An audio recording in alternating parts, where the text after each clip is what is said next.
शबरी एक आदिवासी भील लड़की थी। उसका जन्म एक छोटी सी गांव में हुआ था जो घने जंगलों से घिरा हुआ था। उसके गांव के लोग अपनी संस्कृति और परंपराओं के प्रति बहुत समर्पित थे। वो घने जंगल्स में पली बढ़ी। उसके आसपास का प्रकृति का सुंदर दृश्य उसके जीवन का एक महत्वपूर्ण हिस्सा था। जंगल के हर कोने में उसके बचपन की यादें बसी थी। भील लोग प्रकृति के पूजक थे। वे पेड़ पौधों और नदियों को अपने देवता मानते थे। हर प्रकृति के तटवा में उन्हें अपने देवता का रूप नजर आता था। वे जानवरों का शिकार करते थे। शिकार उनके जीवन का एक आवश्यक हिस्सा था जो उन्हें जीवन यापन के लिए आवश्यक आहार और वस्त्र प्रदान करता था। शिकार के दौरान वे अपने पूर्वजों की परंपराओं का पालन करते थे। वे देवी देवताओं को खुश करने के लिए बलि देते थे। उनका विश्वास था कि इससे उनके देवता प्रसन्न होते हैं और उन्हें आशीर्वाद देते हैं। हर त्योहार और यूटीएस में ये बलि देना एक महत्वपूर्ण क्रिया थी। शबरी को यह परंपरा बचपन से ही पसंद नहीं थी। उसके मन में हमेशा ये प्रश्न उठता था कि क्या सच में देवताओं को बलि चाहिए। उसके मन में इस प्रथा के प्रति विरोध था।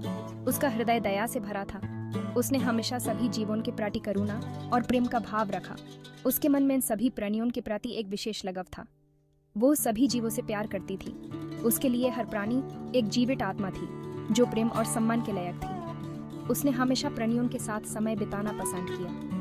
शबरी को यकीन था कि ईश्वर प्रेम और करुणा चाहते हैं। उसका विश्वास था कि सच्चे देवता वही हैं जो प्रेम और करुणा को महत्व देते हैं। उसने हमेशा अपने मन में ये विचार रखा।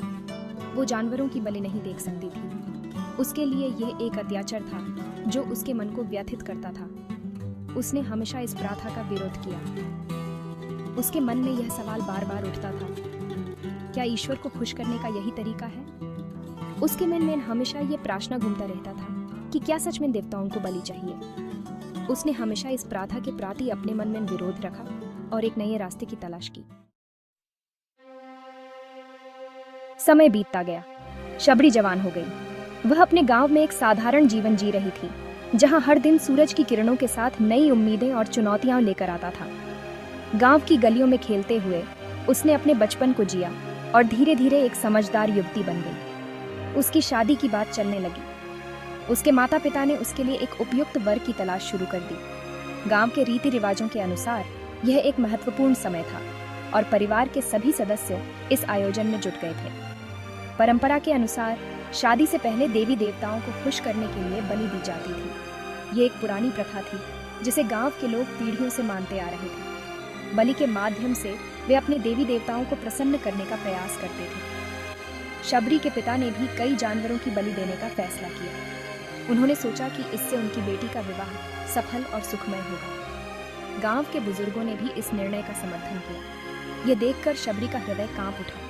उसने कभी नहीं सोचा था कि उसके जीवन का यह महत्वपूर्ण दिन इतने क्रूर तरीके से मनाया जाएगा। उसके मन में कई सवाल उठने लगे। उसने अपने पिता से यह प्रथा रोकने की विनती की। उसने अपने पिता के सामने अपने विचार रखे और उनसे अनुरोध किया कि वे इस हिंसक प्रथा को न अपनाएं। उसने कहा, पिताजी, ईश्वर दयालु है, वे हिंसा से प्रसन्न नहीं होते। उसने अपने पिता को समझाने की कोशिश की कि सच्ची भक्ति और प्रेम से ही ईश्वर प्रसन्न होते हैं, न कि बलि से। लेकिन उसके पिता परंपरा के पक्के थे। उन्होंने अपने जीवन में हमेशा इन प्रथाओं का पालन किया था और उन्हें बदलने के लिए तैयार नहीं थे। उनके लिए यह एक धार्मिक कर्तव्य था। उन्होंने शबरी की एक न सुनी। उनके लिए बेटी की भावनाओं से अधिक महत्वपूर्ण परंपराओं का पालन था। उन्होंने सोचा कि यह उनकी जिम्मेदारी है कि वे इन प्रथाओं को आगे बढ़ाएं। शबरी समझ गई कि अब उसे यहाँ से जाना होगा। उसने महसूस किया कि उसके विचार और उसके परिवार के विचारों में बहुत बड़ा अंतर है। वह जानती थी कि उसे अपने सिद्धांतों के साथ समझौता नहीं करना चाहिए। उसने घर छोड़ने का फैसला किया। यह निर्णय उसके लिए बहुत कठिन था, लेकिन उसने अपने दिल की सुनी।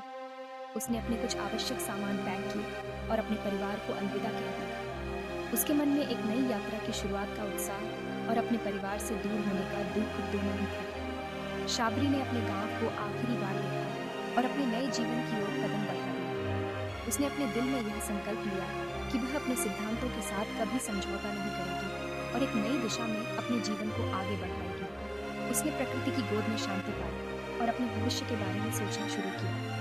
उसने अपने जीवन को एक नई दिशा देने का निर्णय लिया और अपने सिद्धांतों के साथ जीने का संकल्प लिया। धीरे धीरे उसने नए लोगों से मिलना शुरू किया और एक नई समुदाय में अपनी जगह बनाई। उसने अपने अनुभवों से सीखा और अपने जीवन को एक नई दिशा में आगे बढ़ाया। उसने अपने नए समुदाय में एक सम्मानित सदस्य के रूप में अपनी पहचान बनाई और दूसरों की मदद करने के लिए हमेशा तैयार रहा। उसने अपने जीवन को एक नई दिशा में आगे बढ़ाया और अपने सिद्धांतों के साथ जीने का संकल्प पूरा किया। शबरी घर से निकल पड़ी। वह अपने जीवन के उद्देश्य की तलाश में थी, एक ऐसा उद्देश्य जो उसे सच्चे ज्ञान की ओर ले जाए। वह सच्चे ज्ञान की तलाश में थी। उसके मन में एक ही सवाल था, क्या ईश्वर को खुश करने का सही तरीका है? क्या कोई ऐसा मार्ग है जो उसे ईश्वर के करीब ले जाए? वह जानना चाहती थी कि ईश्वर को खुश करने का सही तरीका क्या है। उसने कई बार प्रार्थना की, ध्यान लगाया और अंततः उसने निर्णय लिया कि उसे इस सवाल का जवाब ऋषि मुनियों से मिलेगा। वह कई दिनों तक भटकती रही, जंगलों में, पहाड़ों में और नदियों के किनारे। हर जगह उसने अपने सवाल का जवाब ढूंढने की कोशिश की। उसकी यात्रा कठिन थी, लेकिन उसका संकल्प अटूट था। वह एक के बाद एक ऋषि मुनियों के आश्रमों में जाती। हर आश्रम में वह उम्मीद लेकर जाती कि शायद यहाँ उसे अपने सवाल का जवाब मिल जाए। वह उनसे शिक्षा लेने की विनती करती। वह हर ऋषि से पूछती कि ईश्वर को खुश करने का सही तरीका क्या है? क्या कोई ऐसा मार्ग है जो उसे सच्चे ज्ञान की ओर ले जाए? लेकिन हर बार उसे निराशा ही हाथ लगती। कोई भी उसे संतोषजनक उत्तर नहीं दे पाता। हर बार उसे लगता कि वह अपने लक्ष्य से और दूर हो रही है। कुछ ऋषि तो उसे उसकी जाति के कारण ठुकरा देते। वे कहते कि उसकी जाति के लोग वेदों का ज्ञान प्राप्त करने के योग्य नहीं हैं। यह सुनकर शबरी का दिल टूट जाता। कुछ कहते कि स्त्रियों को वेदों का ज्ञान नहीं दिया जाता। वे मानते थे कि स्त्रियां इस ज्ञान को समझने और धारण करने में सक्षम नहीं हैं। यह सुनकर शबरी और भी अधिक निराश हो जाती। शबरी निराश होकर आगे बढ़ जाती। हर असफलता के बाद भी उसने हार नहीं मानी। वह जानती थी कि सच्चा ज्ञान प्राप्त करना आसान नहीं है, लेकिन उसने ठान लिया था कि वह तब तक नहीं रुकेगी जब तक उसे अपने सवाल का जवाब नहीं मिल जाता। एक दिन थकान और निराशा के बावजूद उसने एक पेड़ के नीचे बैठकर गहरी सोच में डूब गई। उसने सोचा कि शायद उसे अपने भीतर ही उत्तर ढूंढना होगा। उसने ध्यान लगाया और अपने मन को शांत किया। धीरे धीरे उसे महसूस हुआ कि सच्चा ज्ञान बाहरी दुनिया में नहीं, बल्कि हमारे भीतर ही होता है। उसे समझ में आया कि ईश्वर को खुश करने का सही तरीका है सच्चे मन से सेवा करना, प्रेम और करुणा का मार्ग अपनाना। उसने निर्णय लिया कि वह अपने जीवन को दूसरों की सेवा में समर्पित करेगी। उसने अपने आसपास के लोगों की मदद करना शुरू किया, भूखों को खाना खिलाया और दुखियों को सांत्वना दी। धीरे धीरे उसने महसूस किया कि उसकी आत्मा को शांति मिल रही है।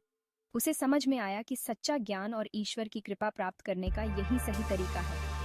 शबरी की यात्रा ने उसे यह सिखाया कि सच्चा ज्ञान और ईश्वर की कृपा प्राप्त करने के लिए हमें अपने भीतर झांकना होगा और सच्चे मन से सेवा और प्रेम का मार्ग अपनाना होगा।